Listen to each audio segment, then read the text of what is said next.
Yes, boys. How are we? Welcome back, everyone, to the Celtic Cast episode 2. We got a decent response from the first episode. Couple of messages, lots of people tuning in, enjoying what we had to say. We'll try and keep this one a little bit more relaxed. We got a couple of questions to answer. I even got a comment or two on YouTube, actually, people from Italy tuning in and people who aren't Irish, which is great. So we're reaching a wider audience here. Speaking of a wider audience and international things, Mikey got back from Turkey yesterday. Got the Yes, yes. teeth done. Do you want to tell us about that? How you feeling? Oh, yeah. Trained Got the you're whole now, like yeah, moving your yeah. tongue around. Got the top and bottom. Just something I was going to do years ago because, say, before bodybuilding, I was doing boxing, I was doing MMA, and like I was doing that for probably 3-4 years. And I remember I was in training one day, and literally I was in doing like a demonstration with one of the lads, and I didn't put in my mouth guard, and I ended up getting an elbow on my front tooth there, and I ended up chipping it badly, but I killed the root in it.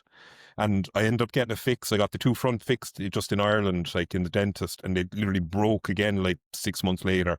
And it was just kind of a thing from like how simple accidents happen in contact sport. So I just kind of put it off. Like I said, you know what, I'm going to do this at some stage. When I was 2022 after my show prep, I was going to do it, but got sick straight after that prep, like I did this time. And then I was busy with work and travel. You know, there's things you just put on the long finger.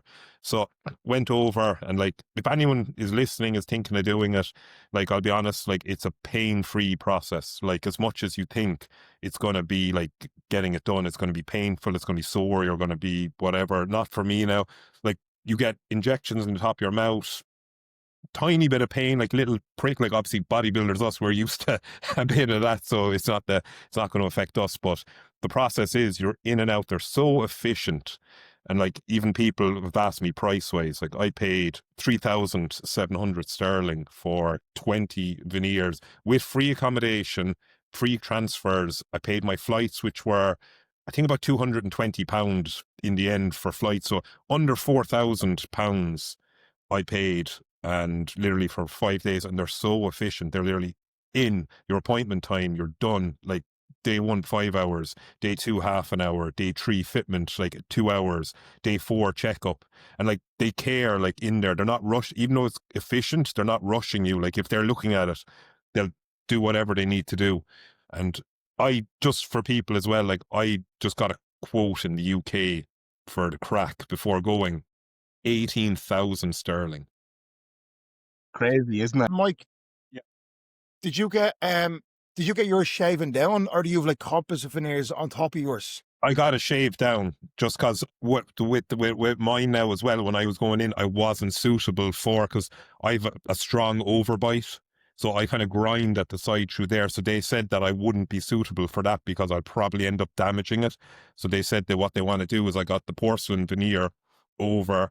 I went for like natural shade, natural color. I need when you get them shaved down, like that's the kind of thing. It's like, I'll be honest, the worst part of that is you have to leave your mouth open for about an hour and a half while they're doing it. And like, that's the worst part.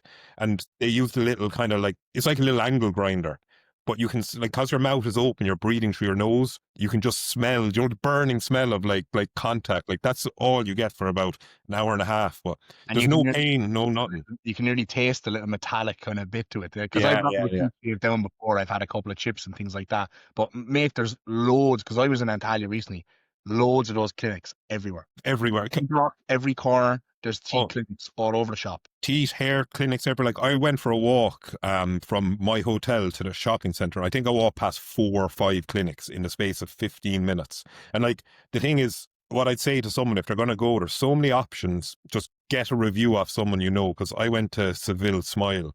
I know 5 or 6 lads that went there. And that's the reason I picked it, just because I was able to ask the lads how they got on, because like there's so many options when you're doing it. But good trip. Best part then as well, as I got a little run into the pharmacy, as we all know. That was one of the questions I actually got as well. Brian Cawley asked me, is the gear better value in Turkey? Question for Mike. It wasn't gear, mate. It was just ancillaries, I suppose we could call it that. Just like that. Like I'll even just say it for people there, is like, look, because like we are a bodybuilding podcast. I picked up growth hormone, so I paid £72 per pen of Pfizer, so I got 10 pens. I got Proviron for £2. I got T3 for £1.50, T4 for £1.80, Telmisartan is £3 for 80 milligram by 28. Metformin is £2 for 1,000 by 50. So I paid, I think, £850 for everything I brought, like I got. And if you were going to say, if we were going to buy that ourselves, it's probably £3,000. Like, being I realistic. got loads of stuff over there as well. I didn't get any GH, but I think I spent like £340 or something like that. I got loads of stuff, mate. I could barely fit it in my suitcase on the way home. Just all T3, T4. They actually tried to sell me, Anadrol on my way out, because there's a young lad behind the counter. He was translating for like the pharmacist who's in the Yeah, pharmacy. yeah. And they were asking me, like, I was asking for the price of the GH and this, and that. And I was like, it's grand, I'll leave it off, you know? And then he goes, oh, wait there. When I was walking out, went back, came out, and I handed me down the box of oxys and was like, are you interested in these sort of things? I was like, no, no, no. I wish I took them now, though. Oh, Just stop. crack. But it's just the way they are. Like, just like they don't, like, as in when you go in there, they'll give you whatever you like. If as long as like you're allowed to have it, they'll just like, if you want 20 bucks. Because when I went in and asked for the Pfizer pens, the person in there, like, they were like, do you want 5, 10? We have 25 in stock. And I kind of like, I'm not going to risk, because like, do you know yourself, even you're bringing back just little like that in your suitcase, you are a bit worried, like, going through there, because in Antalya they scan all your suitcases first when you go into the airport, and you're just a little bit like, oh, like, look, it's not fucking, you know yourself, it's not like Weird setup, pain but or I actually thought in Antalya Airport, I thought that was security, because me and Chloe came through, and obviously I took my bag, and I goes, oh fuck, we're going through already. So they scanned the bag, put the bag through, and then I was like, was that it? Was that the security? But it's not. They just it's scan all the intense there. bags. Like, Yeah, I, that's like I I security thing. got that one, then you've got the proper security. And then before you go on the flight, they had a thing where they wanted to check anyone with a backpack. You had to go through another thing. So they actually took Yeah, your laptop, they took everything. So it is intense. And I ended up flying, I finished the day early. So I just changed flight. I ended up flying to Liverpool because I wanted to just get home, get into routine. And when we went through the security in Liverpool, when I landed back, there was 4 policemen waiting at the other side of security. And this guy went through, about probably 5 or 6 in front of me, and they just pointed at him, put handcuffs on him, took his backpack and took him away. And I was just kind of looking there. I was like, fucking, I wonder what this guy, like, you know, it's obviously probably some kind of proper Class A drug related or God knows what. they don't give a fuck about. They only care about Class A drugs. No, that's it. Like, if Even in Manchester before, like I was trying to check in my bag, and they actually pulled me aside and got me to put it through. In Manchester Airport, there's like a separate thing where they scan your bag, yeah, and I had like toiletries bag with like load of GH in there. I think I had a vial of test in there. I was just going home maybe for like Christmas or something like that. yeah. And like they just scanned through, and I was like, oh fuck, I'm fucked here. And then they just went, yeah, you're grand. No, it's just certain places, like obviously like America and places like that. They're counted as Class A's. Like, it's kind of a thing you have to be careful if we are bodybuilding traveling, because I know a lot of times people have them questions that goes, how do you travel with test? How do Yeah. you travel with that? Literally, like, yeah, you just have to be a bit clever, like when you know where you're going, or just the rules of the certain countries. Like for me now, it's probably like Australia, America, places like that. I'd probably just be a little bit cautious. Yeah, America now, like I've always brought my shit with me when I went to America, but the last time we were in Vegas, Mark, on the way back, when I opened my bag when I got home and I opened it up, there was a little slip in there that said the TSA had actually looked through my Me bag. too. At that stage, Yeah, all the shit was obviously used, right? But fucking hell, just as well didn't get checked on the way over. true. I know. But yeah, that was my trip. 5, 6 days chill out. Took a week off training. No anxiety around taking a week off. The longest I've taken in a while, but like I just enjoyed it. Like, I enjoyed just being in a different country by myself for the few days. Back going training now, literally back into routine. Off season is in full swing. We're all just finished training there now. So how was everyone? Like, how'd you get on, Mark? How was your session? Really good session. Had a push today, so I was on my own today. I trained with a German guy that I bumped into in there the Yeah, other day. I've seen that. He's your man who bet Joe Richardson for his pro card by 1 point decision like 2 years ago. Mm. He was telling me. So I trained with him. Really good session. Well, he's going home tomorrow. Who was over this week? So I'm looking Right. forward to it. Actually, Mark, that's a question for you. How are you finding like training on your own since you moved over? Because obviously, like You had you Cuba. you had Kuba as a training partner for what, 4.5 years? Like, how have you actually like adjusted to that? Obviously, like first week or two, it's probably nice, right? But after that, then it kind of is probably like weird in a way. Good question, right? So honestly, right, training on my own, I'm loving it. I'm really fucking in a groove, but I'm really looking forward to training with him because like over here, like you know, people be like, you know, you want to train and stuff, and I'm like, I don't really. Do you know what it is? Because we had it so good, and I reckon he feels the same to an extent as well. It's hard to start building that relationship up with somebody else because find a training partner is like fucking finding a relationship. Yeah. It's, It it needs takes a to be the long right time, fit. Yeah. You long both have time to to kind operate in of the same manner, etc. understand each other and build that relationship up. So I think that's why I'm enjoying it on my own, because I know at the moment it's just too stressful to even try and train with someone else long term. I'm looking forward to a few good sessions this week. However, I actually am training with Keefe tomorrow, legs. Oh, nice. Oh, Be nice. good. So He'll have you yeah. fucking doing a couple of 5 rep maxes or 7 play hack squats. So I was like, okay, we'll go all in. So Yeah, I feel that'll like, be good. That'll be a good session. He'll bring the intensity there. That'll be good. no, I'm enjoying it on my own, but at the same time, I'm really looking forward to linking back up, man. Yeah, I love training on my own as well, but I obviously trained with Cuba today, and oh fuck, it's good to just have that like different level of intensity in a session. And kind of similar to you, Mark, the only reason I don't train with someone is just because I just don't feel like it'd be a good fit. I feel like sometimes I'm nearly better off. I'm nearly training more intensity and I'm more locked in when I train on my own because someone else might take away from my session because they just You, won't get it, you know? True. you know, Go on, Mark. Yeah. as well, I think with Cuba, I could walk in and we could literally not say one word until 6th exercise in, literally. Where I feel if you're training with someone especially new, it's you don't want to be rude as well. Like if someone tries to talk to you, I'm like, look, I'll talk to you after the session. But I just want to crack on. I don't want to have a conversation during it. Yeah, and Yeah, but people you are can actually, you lose it. yeah, Like you see it, like I was in training in my gym today and there's these two lads literally had like a 25-minute conversation between two machines. I say they did one set in 25 minutes of literally, and like it was like only just a warm up. And like for us, that's not going to have any conducive to what we're trying to do and for the intensity we're trying to bring. Like we just want to get our sessions in done. And same with you, like I train by myself and it's for that reason as well. Cause like, as you said, you at the start, like you feel like you might have to talk to them a little bit. You have to build that bit of a rapport, like, and it just takes away. Whereas if we can get in and just get the job done, we know what works for us. And like that, Mark, the way you've like gone into it now after having Cuba, like, cause like that thing is like, where will you find another Cuba? Like someone who understands you to that level as well. Like it's like, that's as why you said, that's why I really like training in Ultraflex because everyone's kind of on that level and everyone understands. Like even it's funny, right? And I actually said this to him on prep when we were both on prep during the summer. Like when I moved to Rotherham, which was 2 years ago, Mark, Christmas time 2 years ago, I'd say I didn't have a conversation with AJ for about 6 months, 8 months even, right? I just walk past him in the gym and I just nod and we crack on. Like obviously I know him, I've spoke to him loads of times, but I didn't actually end up sitting down and having a good conversation with him for months because I was doing my session, he was doing his session, and I never met him at the table like before or after the session or anything like that. You know what I mean? And like I love that. And that's not me being rude. And I knew he wasn't being rude to me. That's just the way the both of us train. And we both have that mutual understanding. And some people don't get that. It's hard sometimes when you go into the gym, people think, he's a fucking arsehole, you know, or geez, he's not like what he's like in his YouTube videos or on Instagram or whatever, but they don't understand that like your session is like your time to lock the fuck in, you know? And, you know, I like as well, and you get this in Ultraflex as well. Like, in Dungeon, the reason why I feel like I can train on my own is because it's small.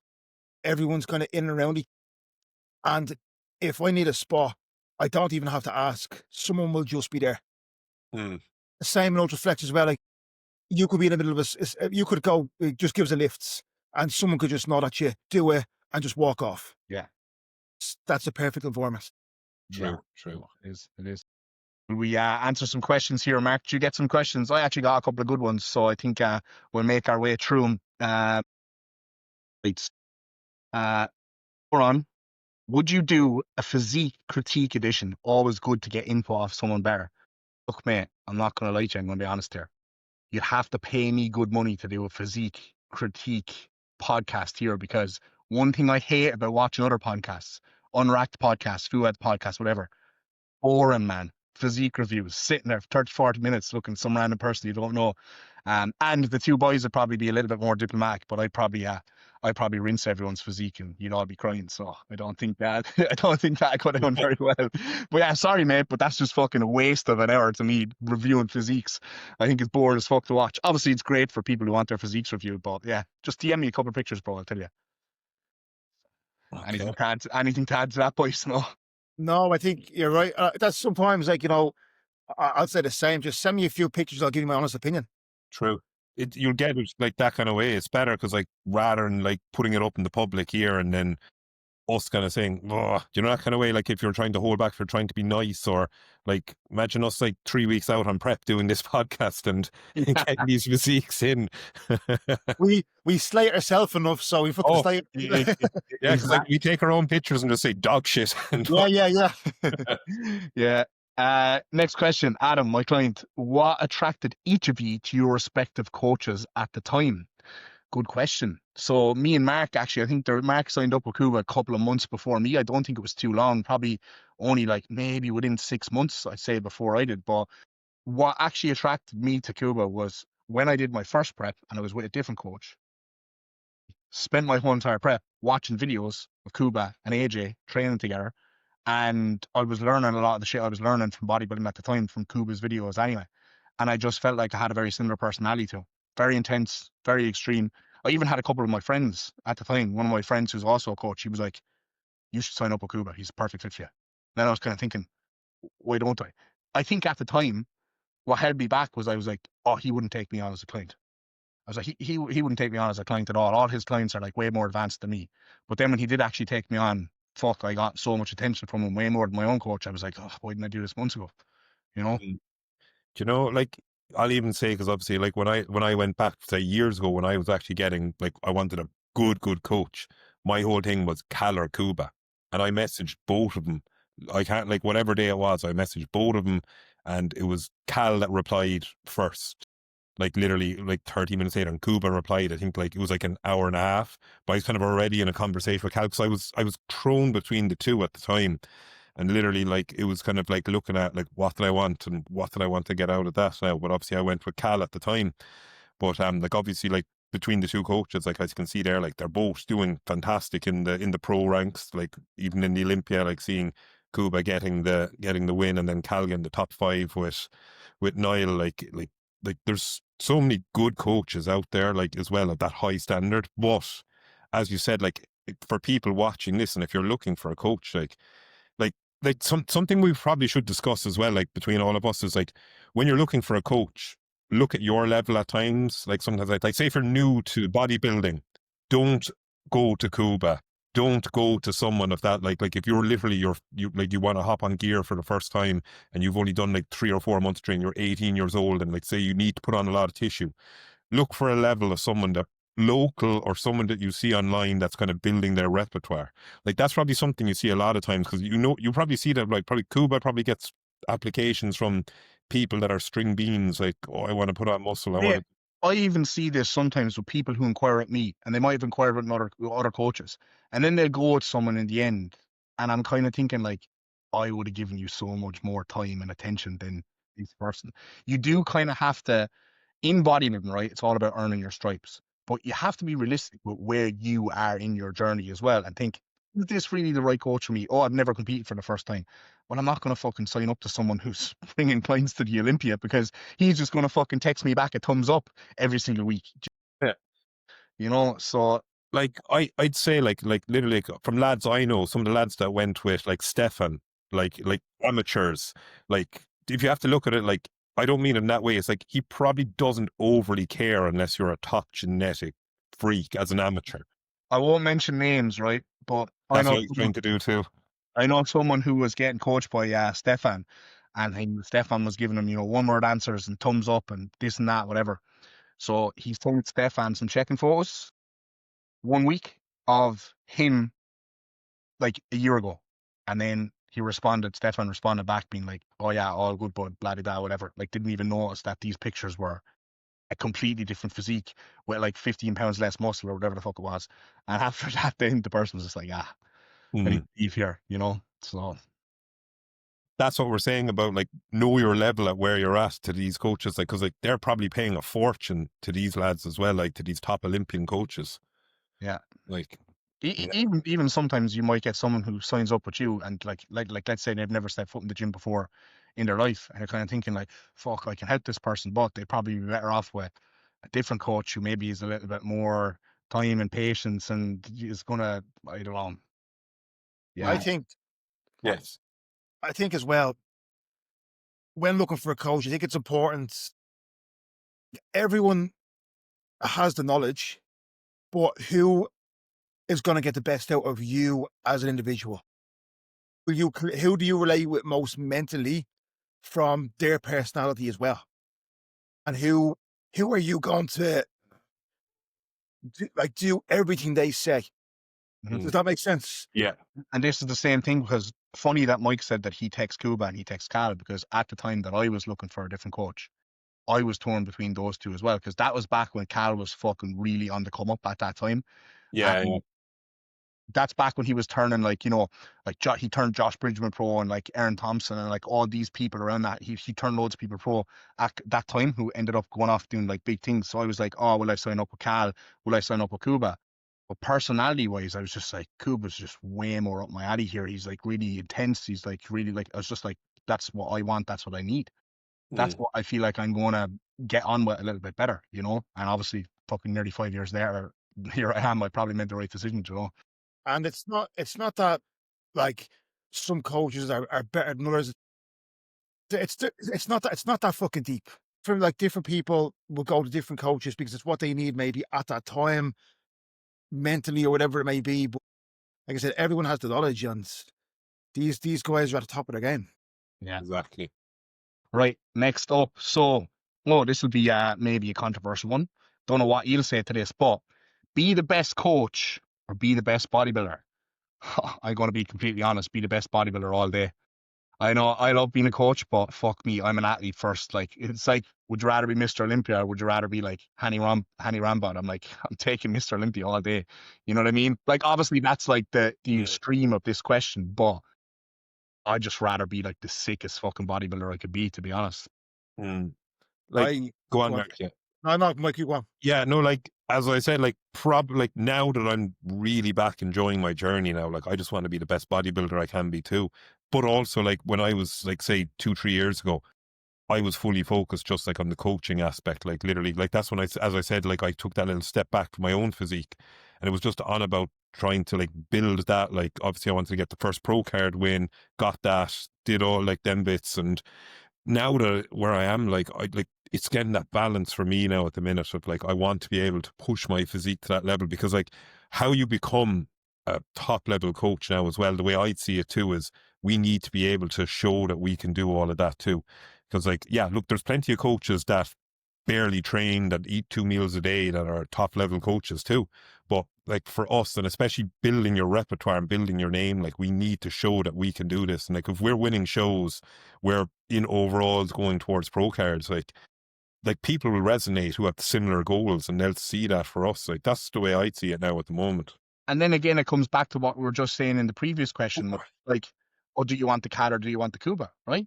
There's going to be young lads out there and they might want to go with a coach like one of us who's someone that they aspire to be like, or they might want to go with a guy who's going to be really educational and teach them all the science and all that other sort of stuff. It's just horses for courses, isn't it? That's But it. for me, I know, and I've always been this way, I was like, right, I want to be the best bodybuilder I can be so that I can be the best coach I can be. Exactly. I feel like the bodybuilding kind of like feeds into that. Mm. I'll throw a caveat at this one, right? So I fully believe that you can do both Yeah. because I feel for me, when I am being on top of my shit and being the best bodybuilder, doing everything I need to do to progress as a bodybuilder, that is when I'm at my best as from a coaching perspective. Because again, like I said, if I'm pouring from a full glass on my ends, I have way more mental capacity to give to everyone else. You have to be super organized and on it to bodybuild at your very best. And that just literally translates over into how you need to be for. 100% agree.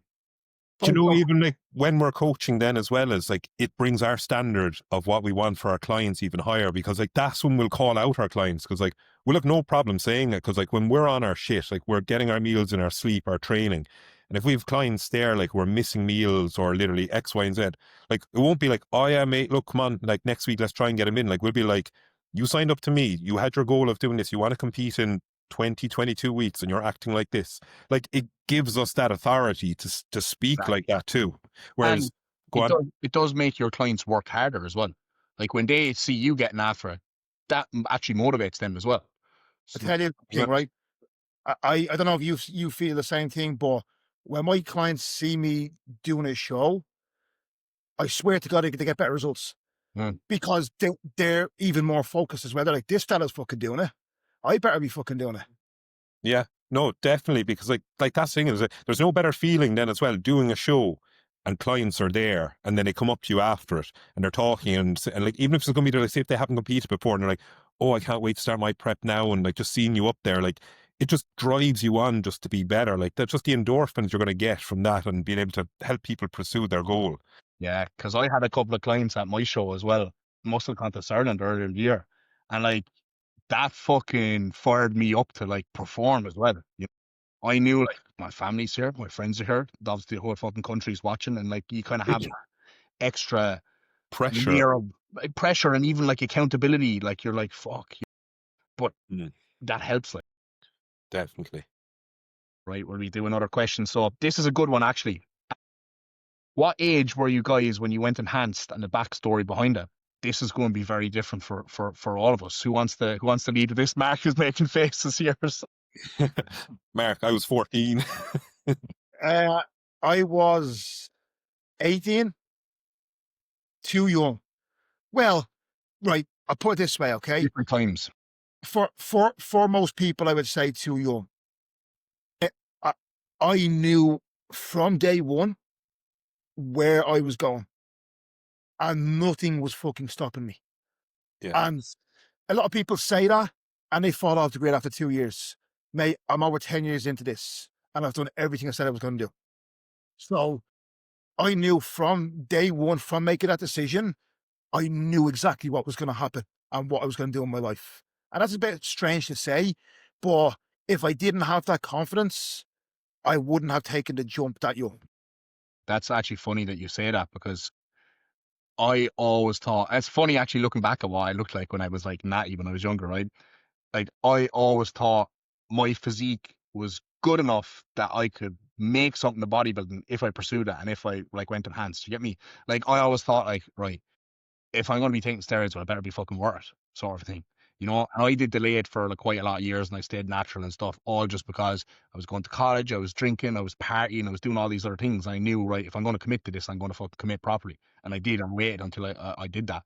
But I wouldn't have done it, Mark, like you said, unless I had that like real confidence. And even when I did start, I actually delayed it for about 8 months.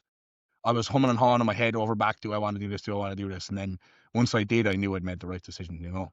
I Now, Go on. look, you Yeah, no, finish. I was going to say it's very, very similar to Dara, like, because like I went to college, I did all of that, and it was kind of like I was training here and there, because like when I was like 15, 16, like I was like what, 6'1", skinny, like I was probably like 68, 70 kg. So I started going to the gym, and then I was doing boxing, I was doing MMA as well, like kind of at the time, and I was kind of torn between the two, like as I was going through college and finishing up that.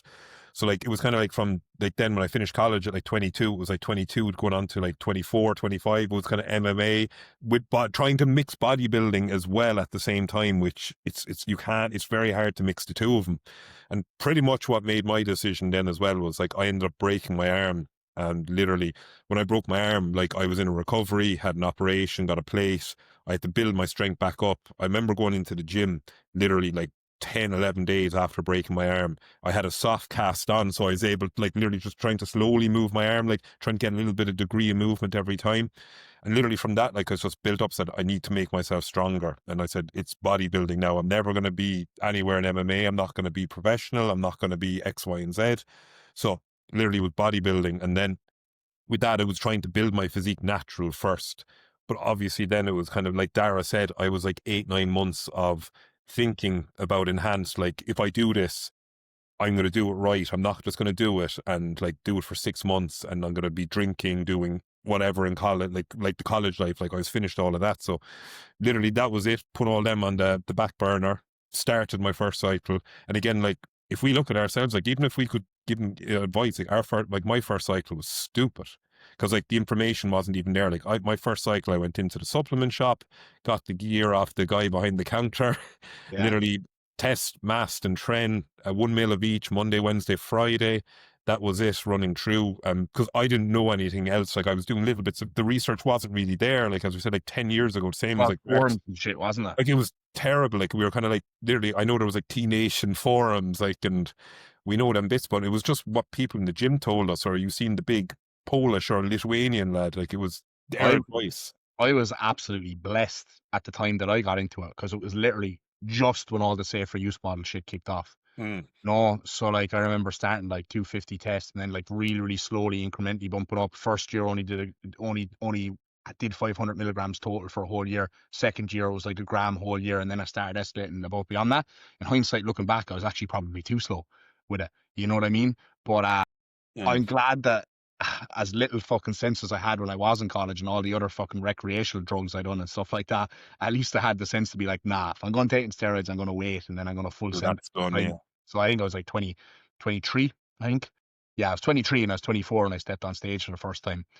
But Mark obviously has been competing since he's like 18 or 19 or something. So, you know, it does, I always knew I wanted to do it. I always knew I wanted to compete. I always knew I wanted to take my physique to that next level. So it was always going to happen. And Mark probably had that confidence from a much younger age than I did. And he didn't get distracted with everything else. So, you know, if you're thinking about it, guys, like, yeah, you gotta just be sure about it, you know. Here's a quick one for Mark then. What age did you start going to the gym then? He stepped into the gym.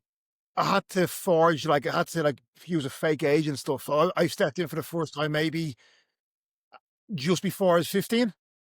Oh, fuck, yeah, that's, Yeah. And then I had a weight set in my house from, like, 14.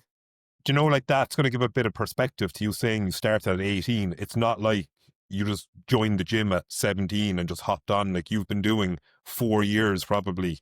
Yeah, man. And building the knowledge too. I say actually that to a competed. lot of people actually say, give yourself 3 or 4 years at least.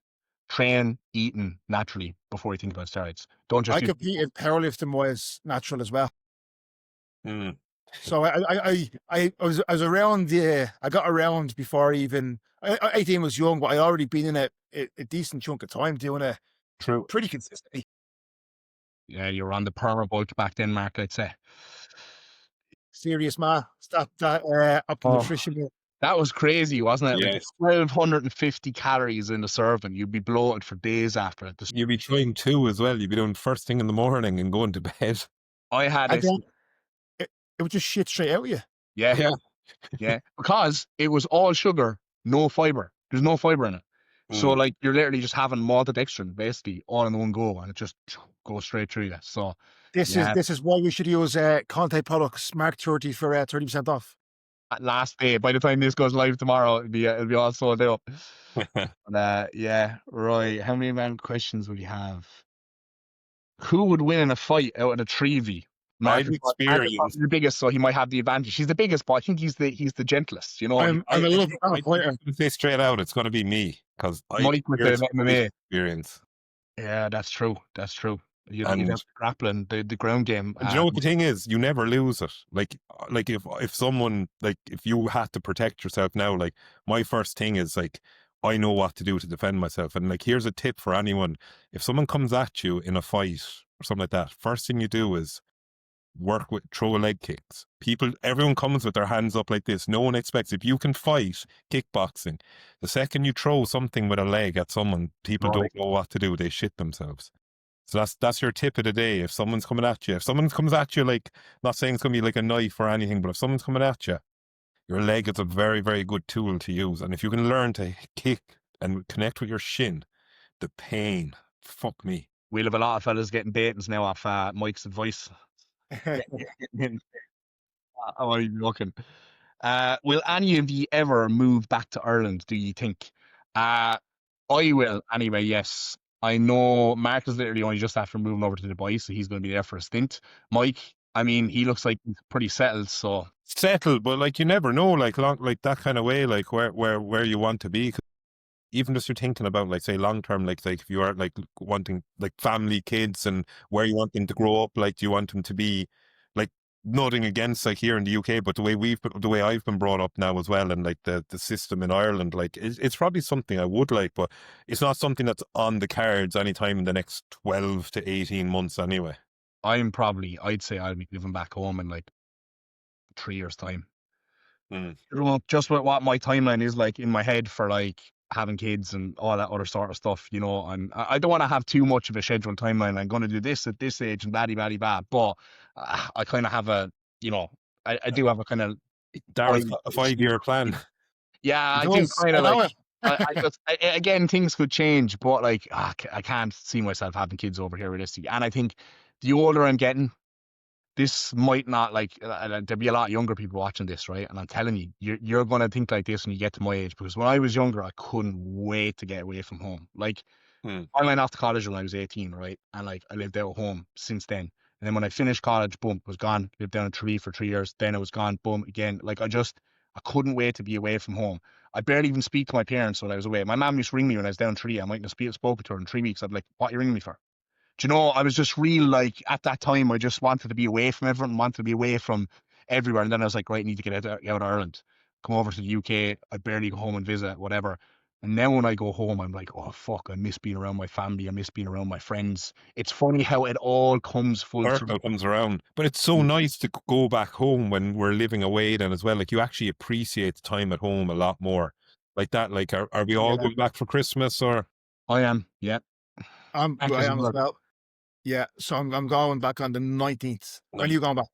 I haven't decided yet, but if I'm gonna, it could be like the 21st or 22nd. Like I'm just trying to make a bit of a plan of action around it. But like if we're all gonna be back there, like maybe we can get it. Like we'll definitely try and Oh, kick in for some kind of sessions like there. Mike, Like, Yeah, Mike, we'll add you to the group chat. We're going for a session on food in Alan's gym. So we'll add you. oh, come up nice, to that. do. We're doing that on the 27th, I believe. Yeah. Nice one. Yeah, no, That's do. going to be a late one, Mark. I was wondering were you going to say anything like that, you know, and they wrote in and like when Connor was like, oh, well done, Brian, chicken and rice, because he booked like a lemongrass. And then I was going, this is fucking past my bedtime. I have to drive to Tipperary and you're fucking letting me eat at 7 o'clock, What time? What time is 7 p.m. for the dinner. Mike, I'll be in bed for 9. That's all right. You'll be in bed for 9, yeah. I'd fucking And then be, we've got half the country to travel down. I'd be a little bit later than that. Well, what is it? He's in Kildare, so I'd be an hour and a half getting home. Well, at that time, like, be okay. English Reg, I'll just fucking bomb it down at 180. I'll be all right. Be grand. Is there anything for New Year's? Nah, I've been asleep, I'd say, ringing in the new year for the last 8 years. I'm not even joking. No, I've no plan or no nothing at the minute because I'm gone past New Year's. You know, the kind of way, like it's kind of like I'd say for Mark now. If are you gonna be back in Dubai or are you gonna be in? I'll be in Dubai, but I'm not doing anything, mate. I don't like New Year's. Anytime there were like New Year's parties with my family and stuff, I used to go like on a drive at midnight and then come back because I used to get like overwhelmed at 12. I don't know what I just don't like it. So Yeah. I'll always make sure I'm asleep by 12. Yeah, maybe you just never got that New Year's kiss that you were after, and it's just Yeah, I'm still heartbroken from it, mate. I know. heartbroken over it. Yeah. Nice. No, I'm looking forward to going home now, and I'm looking forward to getting a train session in with all the Irish crew. I haven't trained in Alan's gym yet. I'm mad to train there because I'm the same. Like, he's constantly adding kit there. It looks fucking the right job now. One of my clients is training there. It looks solid. Forward to it, you know.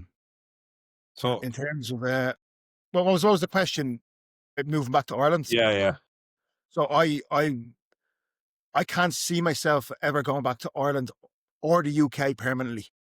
But anything can change. You just don't know what's going to happen. But I'll definitely be here for the next like 5 to 10 years at least. Yeah. Nice one. Yeah, I knew you would be when you made that decision to go over anyway, Mark. But and obviously, look, I want to fucking go around and do a little bit of traveling and this and that as well. But it's weird because I feel like in a way there's nothing back in Ireland for me. Like even living in Rotherham, Rotherham's a shithole, right? But 5 minutes up the road, I got Meadowhouse Shopping Centre. Another 5 minutes, I got Parkgate. I got loads of stuff, amenities, shops, everything you could possibly need. Go home to Ireland, man. I'm living out in the fucking sticks in Arfinnan and South Tipperary. You know, there's nothing there at all. The only thing that's bringing me home is just my family. And if I have kids having my family and Chloe's family close to us. Like that's the only thing that really ever brings people home, I feel, you Yeah, know. yeah. And like I wouldn't be opposed to starting a family somewhere else, but it's like I feel like then I could get to fucking 40, 50 and just regret not spending more time with my parents. Do you know that sort of a way? Mm, So it's one of those things. it is. Yeah. So I think I've only got other questions here now, or kind of like Make what sure if they're good ones anyway. Like if we're gonna do them. yeah, like what advice for aspiring online coaches? Oh, sorry, Dara, I can't ask that, mate. That's been answered just so many times. I Um, I think I got that one off him as well. yeah, yeah. How do you get your motivation and drive back for the off season after prep/health phase? Mate, I'm not gonna lie. After your prep/health phase, you should be buzzing for your off season. You So should be. if you're asking this question, It, our it's body. the wrong people to ask because, like, when we step off stage and we see that, I'm just like when I stepped off stage, like my last show, I was sick going on stage and I was vomiting like hours after it. And like my whole thing, I didn't get any kind of PTSD or feeling down. My whole thing was literally like, can't wait to feel good, can't wait to bring my arms, my glutes, my hamstrings, can't wait to start like building and getting strong again. Like we're just on about like bodybuilding is endless progression if you have the mindset for it. And it's arguably the time where I have the most motivation. You're post prep, you're recovered after your health phase, you've just gone back on cycle, you're starting your off season to make improvements, and you're like, oh yes, it's fucking game time. I I love tell that. you what, I tell you, when most people are like, have that mind on stage, the last few weeks of prep, mate, I don't even care about stage. All I'm thinking about is the off Off season. season. Yeah, Always I'm like like, I cannot wait to get this done. I can't wait to get back to progressing. I know. Like even like that, like when I was finishing up through the end of mine, like I had my diet sorted, I was sorting through training split. Like I knew exactly what I was going into, like probably 2 weeks before I finished my shows. That's, I think that's when you know you love bodybuilding, when you really competing means so much, but really, it's I only don't really care. yeah. Other people are making their food hit list. I'm going to go to fucking Domino's and I'm going to go to here and there or whatever, and And I'm like, fuck we're it. doing up our training programs. I know. There's me. Like I'm gonna get some avocado in here, and some gonna get this back in. Mate, you know what? When I'm fucking at the end of prep and like my appetite goes up and like I'm post prep and stuff, the only thing I ever want, I don't know why, is fats. Oh, Avocado, smoked salmon, dark 100%. chocolate. I don't know what it is when I get to like that prep level hunger. The only thing I ever crave is fats. Mark will be able to relate with his salmon here. Mate, 100%. I'm the same. I swear, like, the prep I done this year, mate, it was, I cannot describe how easy it was. And the only thing I put it down to, he kept salmon in on rest days. I And knew you mate, were I going was to say sorted. that. I could have prepped forever. And you fucking cremate your salmon and everything, so that's really fucking saying something, you know? Mate, I love But it. no, but like that's the whole thing is like for like people like us, as you said, like we love progression. That's what we're aiming for. And like it's something like if you're struggling for motivation after your shows, like you have to question as well, like, are you doing this for validation of others? Are you doing it for Instagram? Like you should be so like, even if you didn't place where you wanted to place, your whole attitude should be, well, if I didn't place this year, wait till you see me in 18 months or whenever. Like Dude, that's the attitude we need. Stop feeling sorry for yourself if you come fifth or sixth or last. Do the fucking work. that's the thing though, in the social media age of bodybuilding, is like everyone expects to be getting them wins in their Yeah. first season. You know, and yeah, look, you've got the fucking outliers, you know, you've got like your Jack Eagles out there and all that, the fellas that just waltz the whole way straight to the top. But it's like that's not you, mate. I'm sorry, you know, you're not in the 1% of people, and like everyone expects to just get those good results or everything to go amazing or whatever. You know, like it took me to my third season to fucking get. And even like that, like the season I just did, like, yeah, I won my Irish show. And then when I went into the next show, which on paper I was going to be at my best, that's when I was sick and I got my worst placing ever in a show. And like from that, like I didn't even care then. Like I was sixth and like it pissed me off. So I was like, yeah, fuck's sake, pissed off after one a show 2 weeks ago. But then you have to realize, like for me, then it was like, right, get to work, do what I need to do, X, Y, and Z. And like that's why we do this.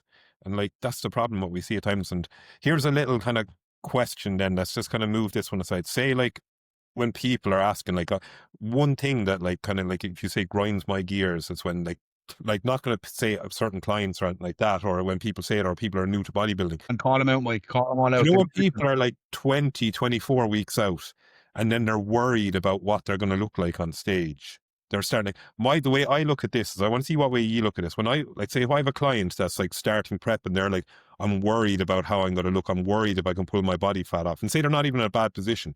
My whole brain and thought process is are you even being adherent to your plan? If you're worried at 20 weeks out, like, how locked in have you actually been all along? Like, Yeah. you're worried because you've probably been cheating on your diet. You've probably been doing this. Like, do you look at anything like that when, if someone says to you at 20 weeks or 22 weeks out that they're going to be worried? Because, like, you know yourself, like, when you love it like us, like, when I started my prep, I was like, I can't wait to fucking bring it and be in the best condition ever, because we know the process and we're enjoying it. One thing that reduces a lot of stress when you reframe things for yourself when you are getting on stage is like the simple question, right? And Mark will just reiterate exactly what I'm saying here. Have I done everything I've supposed to have done this prep? Have I ticked every single box that I've done? Okay, I have. Well, whoever shows up, whatever happens, the place and everything else is completely outside of my control. I've done what I need to do to bring my best luck, and that's it. Everything else is bodybuilding. It's not within your control.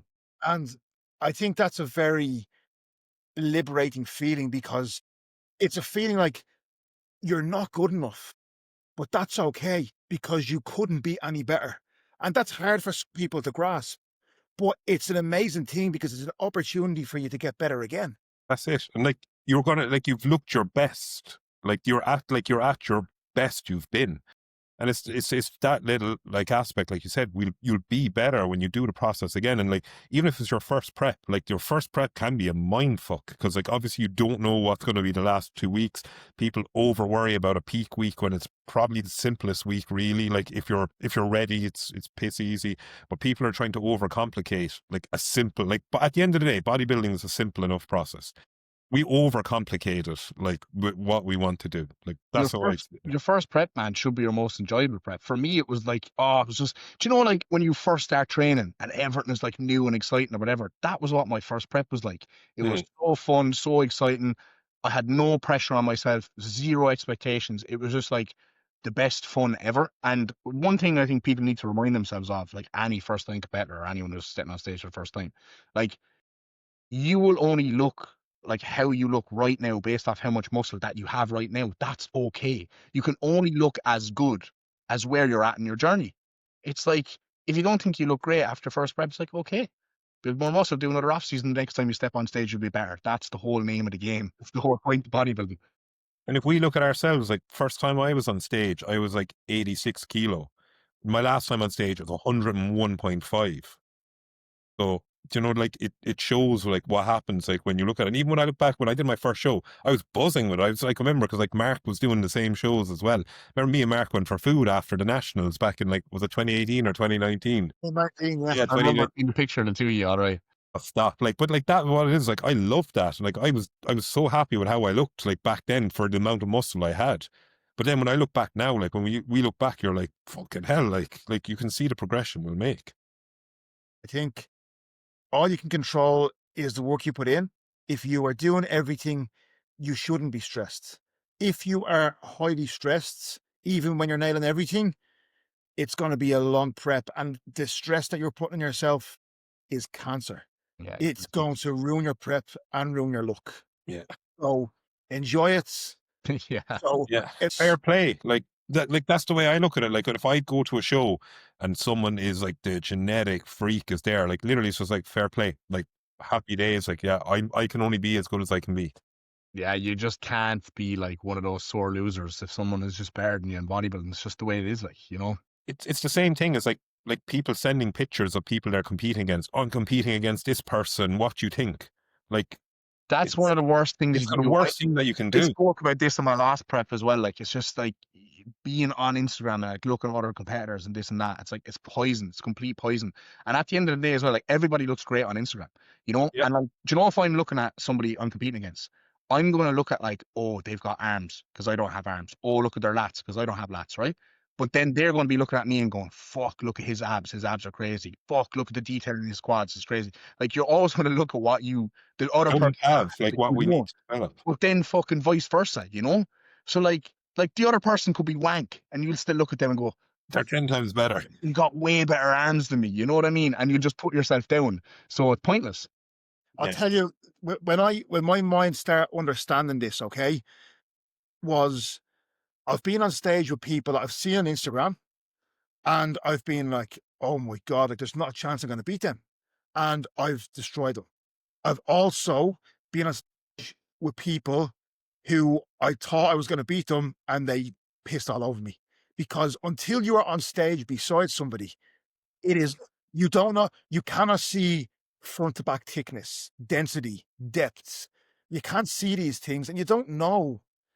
It's just, until you're in that position and you look back at stage pictures, you're like, oh shit, now I'll understand how this works. Pictures on Instagram don't scale the right way. That's why when you see, No. like, you know, Bodybuilders Without Borders, they put like Nick Walker beside like somebody else, and it's like it's all scaled differently. It's like Yeah, that's yeah, not yeah. looks But on. you won't see that. But like, I'll even say straight out, when I upload my physique, like from my check-ins here on Instagram, I look smaller than I am in person. Like, I'm the type that is better in person than Instagram.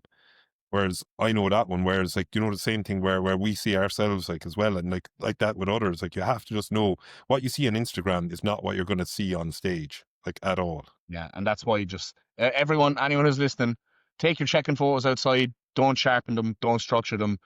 Stop fucking doing all that bollocks, because you're only fucking going to fool yourself, or you're going to step on stage, and what happens is people are going to look at you and they're not going to go, fuck, he looks crazy. They're going to go, geez, he looks a lot better on Instagram, and you don't want people saying that to you. Yeah. I'll give you a tip for anyone listening. Yeah, like, you'd rather you look bad in pictures and look, like Dara said, and look better on stage. The fact that I don't look maybe as big in pictures as in person, that gives me confidence, because I'm happy, because I have less pressure, because people just scroll past. So I'm like, this is great, because nobody fucking thinks anything of it anyway. Yeah, and then that's what you want. You want to fucking surprise people then when you see them in person. That's it. Yeah. No. Yeah. Yeah, but it comes back to just doing it for the right reasons, doing it, and they're doing it because you love it, and you're more concerned about your own progress. And again, why do I take my checking photos outside and not structure them? Because I want to be able to compare them myself. You know, I don't want to look back through my Instagram and look at photos of me from last year and go, geez, was I actually that lean there, or is this just structured 50? You know what I mean? It's just like, do you know what I mean? Like, it's like, Yeah. don't edit your fucking photos. Fair enough, like if you're in the goon light and you're post pushing, you want to get a pumpy photo and you want to fucking sharpen it by 10 or whatever, it's like work away, you know what I mean? Like everyone does that, but like your actual checking photos, Taking that photos protects is you as is. when people edit those, you know. Mm. Right. What other questions you get? I think that was pretty much it. I think I had one more, and it was like bulking, natural versus enhanced. No different. Zero difference. The only difference is one person takes drugs, the other person doesn't. Should still follow the same principles. I think that kind of goes for anything in bodybuilding. People think natural bodybuilding and enhanced bodybuilding are like Two different things. There are some small things that are going to be different, like how you, I suppose, maybe will structure certain phases. If you're natural, you're obviously going to be prepping for way longer because you're going to have to take more diet breaks, etc., etc. But it's all the same shit, man. You know what I mean? Like, it's like you just eat, you train hard, you manage your volume, you manage your recovery. It's just you recover quicker when you're taking gear. You know, that's literally it, guys. That's it. Not as magic as people think it is. You know, Mark, did you get any questions for us to go through? I have one. Do you think online coaching is better than one-to-one? And if so, why or why not? Depends for what. For training, yeah, sure. Mm. For overall kind of like progression long term, maybe not. You have so much more access to someone when you're online. You know what I mean? And I feel like the data is just so much more specific rather than just seeing someone once or twice a week. Yeah. You know, there's a lot more to getting in shape than just training, as we know, you know. So I think like the accountability that comes to online coaching is arguably better. But yeah, if you're trying to level up your training, maybe in person, they're both very good. You know, I even had this conversation with Chloe the other day. I actually wish that I had experience doing in-person PT. It's something I actually wish that I did do, you know, and Mm. obviously Mark has tons of experience doing that. And I think that teaches you a lot that will be applicable for you as an online coach, because you know how to kind of like interact with people and how to, you know, suss people out, different things of that nature. So yeah, I think both have their merits. What Yeah. are your thoughts? No, I'd agree like that. Like it all depends what you need. Like, it depends on where you are in your journey. Like, some people just need someone there beside them training to give them that push. Some people only want to lose maybe 5 pounds and just want to improve their training. But like, when it comes to bigger goals, like, online 100%, like with that, as you said, with the accountability you'll get with like there, like say a client checks in there, like say if you do one-to-one PT and you're sick, like okay, you missed your Tuesday session, we'll do your session on Thursday. You probably won't refit or structure in your another one. Whereas with like there, we know half our clients are all sick now at the minute, so I have clients checking in there and they'll be like, oh, I've been sick the last few days. I'm like, right, 3 days on plan, check in again. Like you get that extra little bit with online, like we can restructure everything. Same thing there. If you're struggling, like you need a deload, you need whatever, like you just message across. And I think that's one thing people don't utilize enough with online coaching is they're I don't know, is it more like they feel like they're bothering us, but I think people don't reach out enough. Like it's a thing Okay. there, like that we need, like Patient. I have a client checking in. I'll tell them, if you need anything, just drop me a message or just whatever. Or like, when they check in, they're like, oh, I had an issue on Tuesday, Wednesday with this. It's like, you could have told me. Like, it doesn't matter. Like, it's not your check-in day. I think that's the side that people tend to struggle with when they do online coaching, is just reach out. Yeah, the communication, and some clients are great at communication. They're generally the ones that get, really good results. So yeah, I agree with you, Mike, 100%. Mark, how are you going to say? Forget I have a brain fart. I've just gone. It's late in the evening now for you. It's nearly approaching your bedtime. What time is it over there now? 7:30. You're on mute. We've got the shades on. You're on mute, mate. Yeah, I actually need to get a pair of those. I was going to get them on RA Optics, but they're like a reckless price. So I think I'll just get the Naze ones. The Naze are selling. These are those ones. Are they the Naze ones? I'm going to get a pair of those because they're a little bit cheaper. Are they good? Yeah, same fucking thing, like, aren't they? Yeah, they're good. They're One strong. I've from somewhere here. Definitely something that I need to get on, because like just watching that hour on Netflix at night to help me switch off, man, I'm so sensitive to the screens. Like I said to you before, Chloe can just look at the phone and put it away and just boom, instantly asleep. I have to be in like a really, really dark room. I get way too stimulated by any noise, any fucking light, anything. I need to be like completely fucking zen for me to switch off and get to sleep. Actually, with your sleep, like what way do you sleep? Like, how do you sleep best? Like, on your stomach, on your side, in a cold room? I'm interested because everyone's different. Cold. I love like a really cold bed, and then I get in and I like warm up. I like to sleep on my back, ideally, or my side.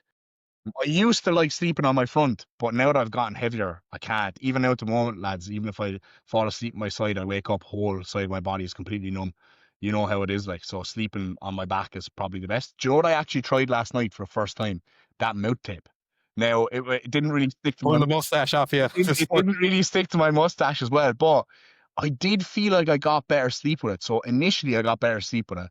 And then I woke up in the middle of the night to go to the toilet. And then when I came back, I had to take it off because I felt like I couldn't like get back to sleep or something. But it was funny because when I actually took it off, I found that when I tried to go back to sleep, I wasn't breathing through my mouth. I was breathing through my nose, because obviously I'd been breathing through my nose for like the last few hours, 2 or 3 hours before that. So it was almost like my brain had like kicked into nose breathing instead of mouth breathing. So even though I took it off halfway through the night, I feel like I continued to just breathe through my nose. So I'm going to give it a couple of nights, and I'm going to see, can I train myself? Because it's meant to be really bad to mouth breathe, isn't it? And I don't want to yet get a CPAP. I don't want to do it to myself yet.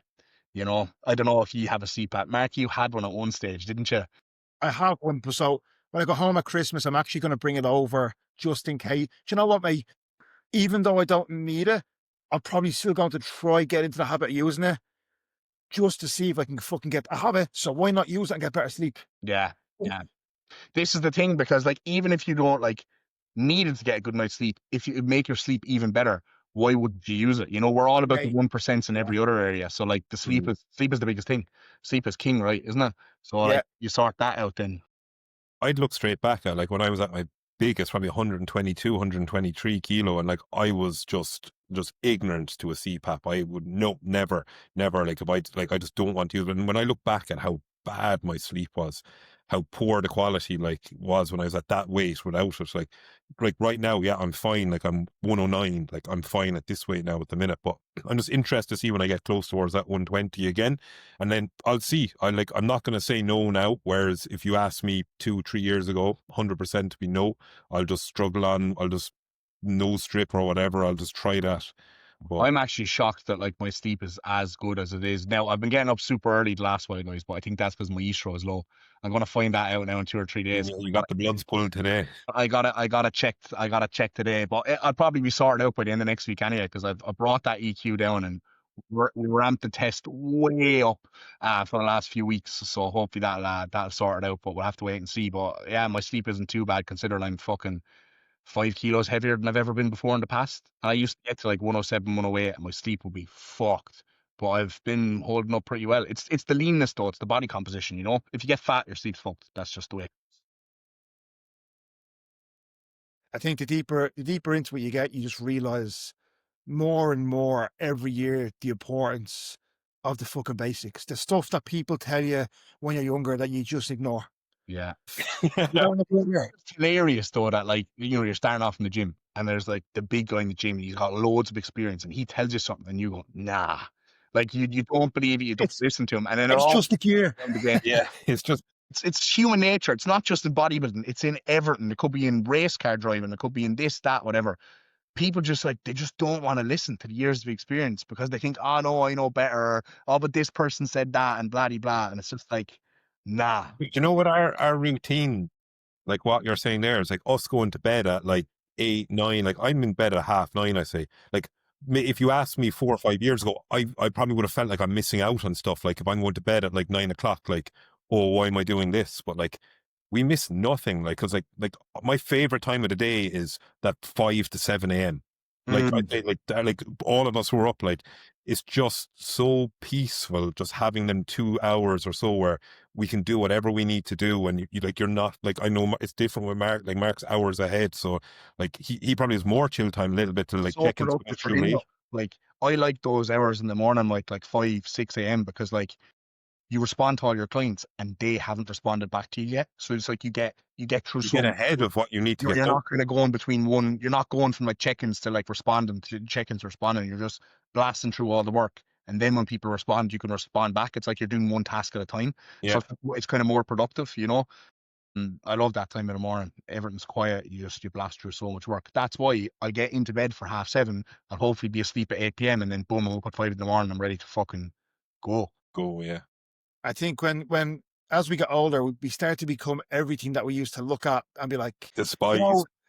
even like, when you're younger, you're looking at like, I used to like look at like fucking Adams being out and like, doing their garden, like doing stuff to their house and going to bed early and chilling in on a Friday night and stuff. And now I'm like, everything that you used to look at and think was strange.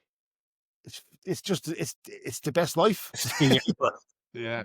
Wait till I move back to Ireland now, boys, and I have a fucking house and a kid and whatever. I'll move real quick. Even a lot of my friends now, like who have kids back home, just the change in them is crazy. Because obviously I've been living over here for the last 4 years. So when I left, they were all still going out and fucking having the crack and blah blah. And now it's just like be different. So, but yeah, we're both 30 next year as well, Mark. So the dream is over at July. Yeah. After prep, I might be finished prep by the time who knows? I might jump in Dubai last minute. I was actually looking at shows there yesterday, so there's a lot of shows in the time I'm planning on competing. Like you've got Sweden, Ireland, then you got a PCA show, which I actually think I'm going to do if I don't fucking win a card in Ireland. You've got then Amateur Olympia in Alicante. 2 weeks later, you've got the Empo. Then you've got Dubai. Then you got Flex in weekend in Milan, and then you got Amateur Olympia in Portugal. So there's like a ton of shows, man, all from middle of weekend in May, the whole way up to the first weekend in July. So I have, but I just have to, I'll definitely do the 2 Alicante shows, but then after that, I'm like, do I go to Italy or do I go to Portugal? It's like, fuck, they're going to have to wait and see. Yeah. Anyone who doesn't understand how much these qualifiers are to do, it's just for entry fee, it's like £250 for one show. Yeah. So if Dara's going to do like 10, do the maths. Yeah. I think I'll probably end up doing like 5 shows, I'd say at least. Well, hopefully I don't fucking have to do that many, guys. I hope I actually look decent when I start to cut down. So, but stay tuned. You don't have to start paying for your IFBB subscription stuff as well. It's all money. Yeah. I won't mind. I'll pay the money for that as long as I have it. Yeah. Right, boys. Anything coming up in the next week for us before we record the next podcast? Anything happening? No. I'm actually having quite quiet. Like this is because like literally off season just started. Blast is like 10 days in. I've no trips, no nothing till going home at Christmas. Like I've literally just got 3-4 weeks of progression. Like that's literally it. Whereas I just can't wait to have a big week of training, big week of client work. Just that's it. I'm boring. Me and Joe Gant are going out for food on Saturday though. Like I haven't seen him in a while. Like me and him need to link in. Where are you going? We're going to go to Rudy's. We're going to get the sourdough pizza base. That's what our plan is now at the minute. Rudy's is good. Yeah, that's what we're thinking anyway. But besides that, nothing going down. What about you? Same for me, mate. It's kind of the calm before the storm now because I have to drop Chloe to the airport in like 2.5 weeks. She's going to Australia, and then 2 days later, I'm going home. And it's just chill time at home, family time, train with a couple of clients, go up to Dublin, meet Mark and all the rest of the crew, and hopefully you'll be there as well, Mike. And then once I get back here, man, when I get back here in January, I'm just going to be like prep. It's just going to be the switch is flicked in, and I can't wait, you know. Nice one. How about you, Mark? Just I have 1st of December tomorrow, so starting off with that leg session. Then Cuba's over this week, so we'll obviously train. I don't know if he's going to go for food or anything, but we'll see. We might go for food or something. Drag him out. I know next week Neil is out. Neil Rene? How do you pronounce his name? Oh, Neil Rennie. Is that? Yeah. Neil's out. So we'll catch a session. And then I'm going back to Ireland at the end of the month, have my team meet up and train a seminar day, which I'm really looking forward to. So yeah, it's an exciting few weeks, but again, it's just not much on, just fucking training, working, and just what makes us happy, lads, isn't it? Doing what we love. That's it. Right. On that fucking note, we'll end it there. Thanks for tuning in again, guys. And we'll be back next week with another episode.